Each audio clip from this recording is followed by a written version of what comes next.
जानते हैं जो है तनु विलियनों के कुछ गुण के बारे में जो कि बहुत ही इम्पोर्टेंट हमारा होता है टॉपिक। बेसिकली इसको बोलते हैं अणुसंख्य गुणधर्म। अब अणुसंख्य गुणधर्म का मतलब ये होता है कि ऐसे गुण जो किससे प्रभावित होंगे, विलेय के मोलों की संख्या से। तो इन गुणों को कहा जाता है अणुसंख्य गुणधर्म। अब ये हमारे 4 होते हैं, एक तो परासरण और परासरण दाब, वाष्प दाब का अवनमन, क्वथनांक का उन्नयन और हिमांक का अवनमन। परासरण परासरण दाब एक प्रेशर होता है और एक क्रिया होती है जिसको हम इंग्लिश में ऑस्मोसिस और ऑस्मोटिक प्रेशर कहते हैं। वाष्प दाब का अवनमन भी एक फिनोमेना होती है। ये तब होता है जब हम कोई अवाष्पशील पदार्थ किसी वाष्पशील विलायक में मिलाते हैं तो उसके वाष्प दाब में कमी आ जाती है। क्वथनांक का उन्नयन मतलब वैद्युत घट मिलाने के पश्चात जो क्वथनांक होता है यानी बॉइलिंग पॉइंट वो बढ़ जाता है, और हिमांक का अवनमन यानी वो जमना उसका कमी आ जाती है। अब विलयन के अणुसंख्य गुणधर्म जैसे मैंने भी बताया कि विलयन के जो भौतिक गुण विलयन के निश्चित आयतन भार में उपस्थित विलयन के कणों की संख्या या विलयन में विलय के मोल प्रभाज पर निर्भर करते हैं, अणुसंख्य कहलाते हैं। मोल प्रभाज का अगर आप फॉर्मूला आपको याद हो तो ये मोल की संख्या ही होती है, यानी विलय या विलायक विलय के मोल की संख्या बटे विलयन के मोलों की संख्या। तो वो भी क्या होती है एक तरीके से हमारा मोल प्रभाज भी क्या है, एक अणुसंख्या बताता है या संख्या बताता है। अणुसंख्य गुण कणों की प्रकृति, उनकी संरचना, उनके संगठन पर निर्भर नहीं करती। परासरदा, वाष्प का उन्नयन, क्वथनांक का उन्नयन और हिमांक का उन्नयन विलयन के अणुसंख्य गुणधर्म हैं या गुण हैं। अब इसमें जान लेते हैं परासरण और परासरण दाब क्या होता है। देखिए परासरण जो होता है अगर आप थ्योरेटिकली समझेंगे तो इसमें अर्धपारगम्य झिल्ली का यूज किया जाता है।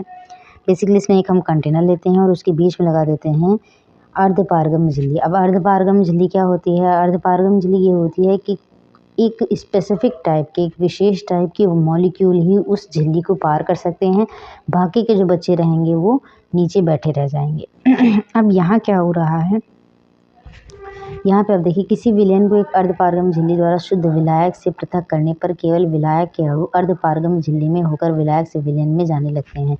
यानी जो विलायक, जैसे मान लेते हैं अगर आप सॉल्यूशन ले लेते हैं, ये आपका एक सॉल्यूशन है और इसके ऊपर आपने विलायक रख दिया, तो विलायक के कण क्या होते हैं, झिल्ली को पार करते हुए विलयन में जाने लगते हैं। तो ऐसी क्रिया क्या कहलाती है, परासरण कहलाती है। ठीक है, सेम चीज़ है। और इसका रीज़न क्या होता है, रीज़न ये होता है कि दोनों का कंसंट्रेशन अलग होता है। विलयन में क्या होता है, विलय हमारा पहले से ही मिक्स हो रखता है, यानी उसका कंसंट्रेशन ज़्यादा होता है। जो हमारा विलायक होता है उसमें क्योंकि विलय नहीं होता है तो उसका कंसंट्रेशन कम होता है, यानी सांद्रता उसकी कम होती है। सांद्रता का मतलब होता है गाढ़ापन, गाढ़ापन कम होता है। अगर आप एक नॉर्मल सा पानी लेते हैं गिलास में और दूसरे गिलास में आप पानी और चीनी उसमें मिला देते हैं तो इस वाले का कंसंट्रेशन सांद्रता ज़्यादा रहेगी और इस वाले का कम। तो अगर आप इन दोनों के बीच सेमी परमेबल मेम्ब्रेन लगा देते हैं और एक तरफ आप चीनी और पानी रख देते हैं और एक तरफ सिर्फ पानी रख देते हैं तो पानी के कण किधर को आने लगेंगे, चीनी पानी की तरफ, यानी शरबत की तरफ आने लगते हैं। तो ये प्रक्रिया क्या कहलाती है, परासरण कहलाती है। अब यहाँ अगर आप परिभाषा के रूप में जानेंगे तो विलायक के अणुओं का अर्धपारगम्य झिल्ली द्वारा झिल्ली में से होकर शुद्ध विलायक से विलयन की ओर या तनु विलयन से सांद्र विलयन की ओर स्वतः प्रवाह परासरण कहलाता है। ठीक है, ये एक स्वतः प्रवाह होता है, यानी अपने आप ही होती है, इसमें आपको कोई प्रेशर देना नहीं होता।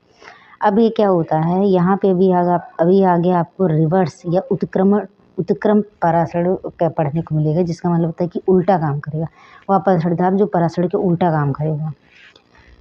तो इसमें आगे जान लेते हैं। अभी मैंने अर्धपारगम्य झिल्ली के बारे में बताया था। वे झिल्लियाँ जो केवल विलायक के अणुओं को अपने में से होकर आर पार जाने देती हैं, परंतु विलय के अणुओं को अर्धपारगम्य झिल्ली कहलाती हैं। जंतु झिल्ली जैसे बकरेकाशय, गुड्स ब्लीडर, अंडे की झिल्ली आदि कोशिका झिल्लियाँ अर्धपारगम्य झिल्लियाँ हैं, परंतु ये झिल्लियाँ पूर्ण रूप से अर्धपारगम्य नहीं होती। एम ट्रॉब ने बताया कि कॉपर फेरोसाइनाइड की झिल्ली पूर्णतः अर्धपारगम्य होती है। ये आपका जो एमसीक्यू बेस्ड इंपॉर्टेंट क्वेश्चन है, आप याद रखिएगा। कॉपर फेरोसाइनाइड जो होता है उसको पूर्ण रूप से अर्धपारगम्य झिल्ली माना जाता है। तो कॉपर फेरोसाइनाइड झिल्ली एक श्रेष्ठ अर्धपारगम्य झिल्ली मानी जाती है।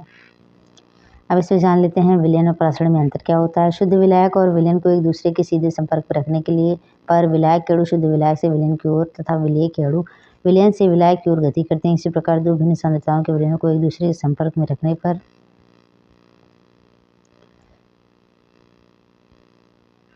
बेसिकली इसमें यहाँ आप इतना समझ लीजिए, जो विलयन होता है उसमें अर्धपारगम्य झिल्ली का यूज़ नहीं होता है, परासरण में झिल्ली का यूज़ होता है।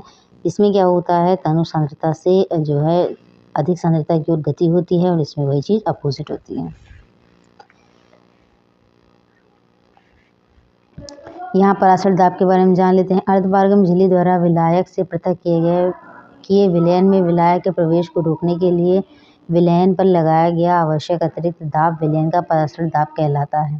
ठीक है, यानी अगर मान लेते हैं पराशरण की प्रक्रिया एक विलयन से दूसरे विलयन में हो रही है, तो यहाँ पे क्या हो रहा है, एक तरीके का फोर्स लगाया जा रहा है विलायक के अणु पर। ठीक है, जो विलायक के अणु फोर्स लगा रहे हैं, इसको रोकने के लिए अगर इस पर उतना ही फोर्स लगाया जाए, यानी पराशरण अभिक्रिया को रोकने के लिए जितना दाब लगाया जाएगा वही उसका क्या हो जाएगा, पराशरण दाब हो जाएगा। अब उत्क्रम पराशरण क्या होता है, मैंने भी बताया था कि विलयन के पराशरण दाब से अधिक दाब विलयन पर प्रयुक्त करके पराशरण की दिशा को उत्क्रमित किया जा सकता है। यानी अगर पराशरण अभिक्रिया हो रही है और इसको रोकने के लिए जो दाब लगाया जा रहा है, अगर आप उसको थोड़ा सा और ज़्यादा कर देते हैं तो जो अभिक्रिया हो रही होती है वो क्या हो जाती है, उल्टी होने लगती है। तो इसको ही क्या कहते हैं, उत्क्रम पराशरण। यहाँ पे कुछ पॉइंट है, जैसे इसमें अर्धपारगम्य झिल्ली का प्रबल होना बहुत ज़रूरी है, उच्च दाब का होना बहुत ज़रूरी है, और उत्क्रम पराशरण में सेल्यूलोज एसीटेट पराशरणी झिल्ली का उपयोग किया जा सकता है। ये आप एक MCQ बेस्ड क्वेश्चन होता है और इसको याद रखिएगा। परंतु आयन व अन्य अशुद्धि झिल्लियों में से होकर बाहर नहीं आ सकते। ठीक है, तो इस वाले सेल्यूलोज एसीटेट का यूज उत्क्रम पराशरण में किया जाता है। अब वाष्प दाब के बारे में जान लेते हैं। जैसे मान लेते हैं वाष्प दाब क्या होता है, अगर आप कोई कंटेनर लेते हैं और इसमें कुछ रखते हैं जिसकी भाप बननी है, ठीक है, यहाँ आप कोई भी सॉल्यूशन लेते हैं, तो इसमें क्या होता है, जब भाप बनता है तो मॉलिक्यूल्स ऊपर की ओर जाते हैं। ठीक है, मान लेते हैं इस कंटेनर को आप लॉक कर दीजिए। अब जब आप इसमें ऊपर की ओर मॉलिक्यूल जाते हैं तो एक ऐसी स्थिति आती है जिस स्पीड से मॉलिक्यूल बन रहे होते हैं, मतलब जिस स्पीड से भाप बन रही होती है उसी स्पीड से जो भाप होते हैं वापस से लिक्विड यानी द्रव में बदल रहे होते हैं। तो एक टाइम ऐसा था जब दोनों सेम रेट से होने लगती है, यानी जिस स्पीड से ऊपर को मॉलिक्यूल्स बन रहे हैं उसी स्पीड से नीचे को भी मॉलिक्यूल्स बन रहे हैं। ऐसी स्थिति को ऐसी स्थिति को साम्यावस्था कहते हैं। और इस साम्यावस्था में जो भाप के कण द्रव की सतह पर जो दाब लगाते हैं वो इसका क्या हो जाता है, वाष्प दाब हो जाता है। ठीक है, भाप के कण जो द्रव की सतह पर दाब लगाते हैं वो इसका वाष्प दाब हो जाता है। यहाँ पे एक प्रैक्टिकल है, आप उसको समझना चाहे समझ सकते हैं। बाकी कहने का मतलब वही है जो मैंने भी आपको बताया। ये जो चीज़ मैंने भी बताई थी कि जो द्रव और वाष्प जो होते हैं सेम रेट से होने लगते हैं। ठीक है, तो किसी ताप पर द्रव और उसकी वाष्प के मध्य साम्य की अवस्था में वाष्प दाब द्रव का वाष्प दाब कहलाता है। ठीक है, अब इसमें आगे कुछ हमारे फिर पॉइंट्स हैं। दाब पर किसी द्रव का वाष्प दाब निश्चित और स्थिर होता है। वाष्प दाब का मान द्रव का ताप बढ़ने पे, ये आप थोड़ा सा अपने उसमें याद कर सकते हैं। ये यहाँ पे ये चीज़ ध्यान रखिएगा, क्वथनांक क्या होता है, और क्योंकि हम आगे भी क्वथनांक का उन्नयन और हिमांक का अवनमन पढ़ेंगे। अब देखिए आवासशील विलयों द्वारा वाष्प दाब का अवनमन। अब वाष्प दाब का अवनमन क्या होता है, देखिए इसमें कहने का मतलब ये है, मान लेते हैं आपने एक कंटेनर लिया, इसमें आपने शुद्ध विलायक लिया। शुद्ध विलायक का मतलब है कि इसके सभी पार्टिकल्स क्या होंगे, भाप में परिवर्तित हो सकते हैं। अब इसमें आपने कोई ऐसी चीज़ मिला दी जो भाप में परिवर्तित जल्दी से नहीं होती है, यानी उसके कुछ अणु तो हो जाते हैं लेकिन कुछ रह जाते हैं।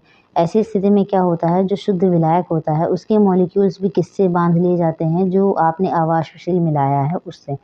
तो यहाँ पे क्या हो रहा है, पहले जिस प्रेशर से ये चेंज हो रहा था अब वो उसका प्रेशर कम हो जाएगा, क्योंकि जो अवाष्पशील पदार्थ आपने मिलाया है उस पदार्थ ने भी क्या हुआ, कुछ मॉलिक्यूल्स को पकड़ रखा है। तो अब पहले पूरे बन सकते थे लेकिन अब क्योंकि कुछ ने पकड़ रखा है तो अब उनका वाष्पन नहीं होगा। तो इससे क्या होगा, उनका वाष्प दाब क्या हो जाएगा, कम हो जाएगा। तो यही घटना क्या हो जाती है, वाष्प दाब का अवनमन कहलाती है। ठीक है,